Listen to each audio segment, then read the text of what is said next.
እንደዚህ እየደበደብካት ነበረ አንተን እየገደልክ ብሎ ለምን አንዱ አሁን እንደያወጣ ምስጢሩ ከዚህ በፊት ለምን አልወጣም?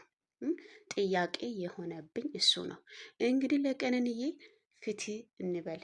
ፍትህ ሴቶችን ሁሉም እንግዲህ ያው አሁን ከተጀመረ ቀጣይም እያለው ነው። አሁንና ሴት ልጅ ያው ወንድ ማመን የለብንም እንደዛ ከሆነ እና እኛ ደግሞ ፍትህ ማለት አለብንና አሁንም እንግዲህ ወንድምየው በጣም እያለቀሰ እና እንደው ቤተሰቦቹ ራሱ አሁን ልባቸው እንዴት እንደቻሉ ነው እና በጣም ያሳዝናል። በነገራችን ላይ ገና ልጅ ናት፣ ገና ወጣት ናት፣ አልወለደችም።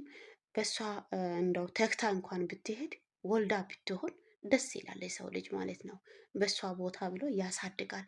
ወልዳም አላየችም፣ ኑራም ብዙ እድሜ አላየችም። ገና ሕፃን ናት እንግዲህ እኔ ወድሻለሁ፣ ያለ አንቺ መኖር አልችልም፣ እኔ አልበላም፣ ያለ አንቺ አልጠጣም ብሎ አሁን እሷ ስትሞት ክትፎ እየበላ እሷ ስትሞት እየኖረ እሷ ስትሞት የት በቃ አሁን ወንድ ልጅ ያለ አንቺ መኖር አልችልም አይባልም፣ አይቻልም ማለት ነው። እሷን ገሎ እየኖረ ነው ያለው፣ እሷን ገሎ እየበላ ነው ያለው፣ እሷን ገሎ እየጠጣ ነው ያለው። ወንድ ልጅ ማመን የለብንም። እኛ ግን ሁላችን ለቀኔነ ፍትህ እንበል።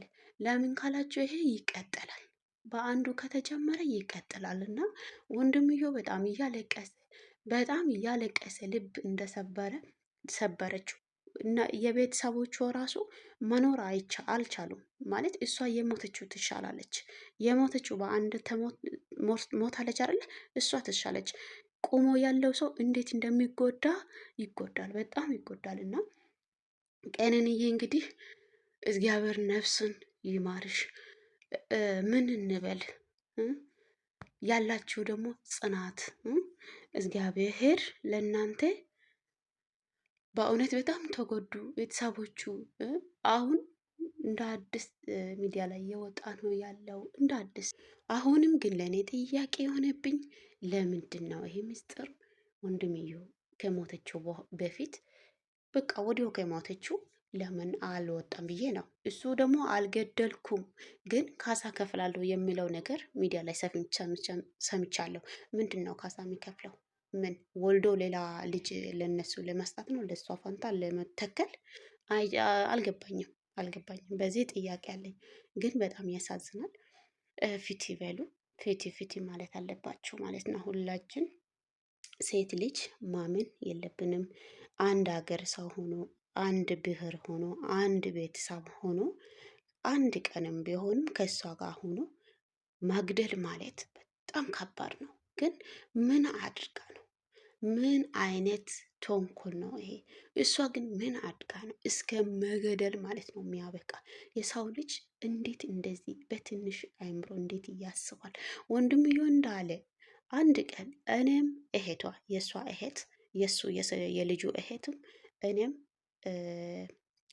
ቀኒነይ አለች አራት ሆነን እየተጫወተን ያለን ጊዜ 4 ሰዓት ሲሆን ወጥቶ ነበር። ከቤት ወጥቶ 4 ሰዓት ሲሆን ያው የሆነ እሱ የሚጠቀም ነገር ስላለ ወጥቶ ነበር።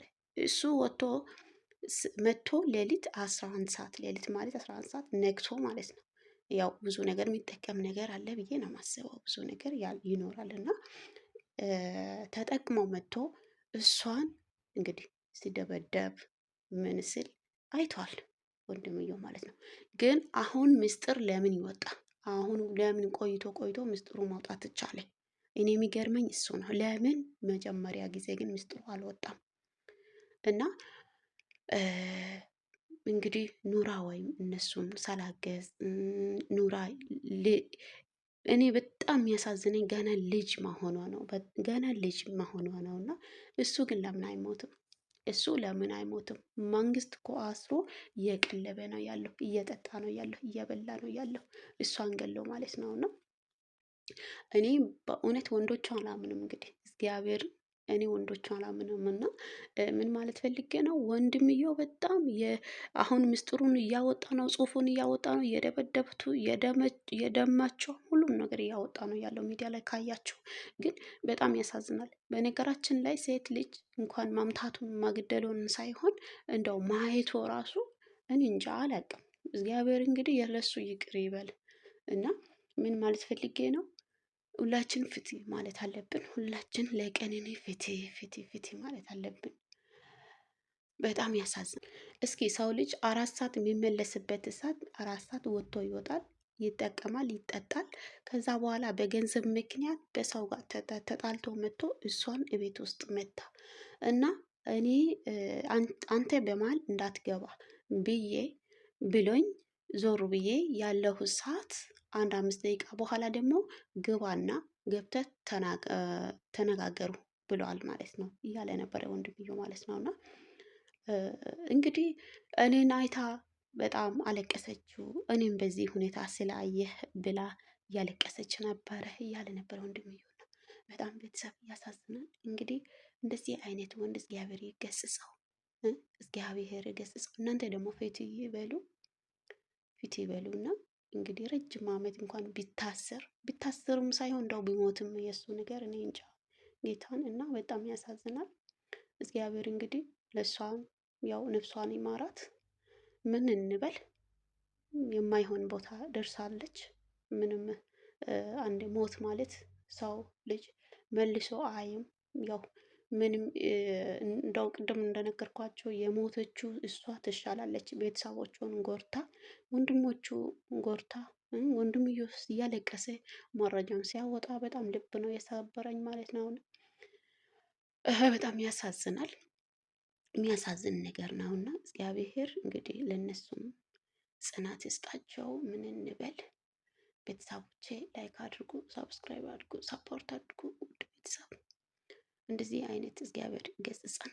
እንደዚህ አይነት ወንድ ደግሞ እግዚአብሔር ለእናንተ አይስጣችሁ፣ አይስጣችሁ፣ አይስጣችሁ። ይወድሻለሁ ብሎ ዛሬ ይወድሻለሁ ብሎ ነገ ደግሞ እንደዚህ መግደል የሚያደርስ ሁኔታ ላይ የሚደርስ ነገር በጣም ይከባድ ነውና እግዚአብሔር ገስጸው። እንደዚህ አይነት ወንድ ቤተሰቦቼ ላይክ አድርጉ።